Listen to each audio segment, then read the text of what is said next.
How to add hyperlink in resume. First, open Microsoft Word and create your resume. Once you've finished writing it, type your email ID. After typing the email, press the spacebar and Word will automatically convert it into a clickable hyperlink.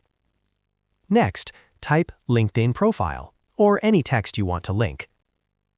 Select this text, then right-click on it and choose Hyperlink. Now, open your LinkedIn profile in a browser. Click on your profile name, select the profile URL, right-click, and choose Copy. Go back to Microsoft Word, paste the copied link into the address field of the hyperlink window, and click OK. Your LinkedIn hyperlink will now be added. To check if the link is working, hold down the Control key and click on the link. As you can see, the hyperlink opens correctly. That's how you can easily hyperlink your email ID and LinkedIn profile in a resume. If you found this video helpful, don't forget to like the video and subscribe to our channel for more quick tech tutorials. Thanks for watching.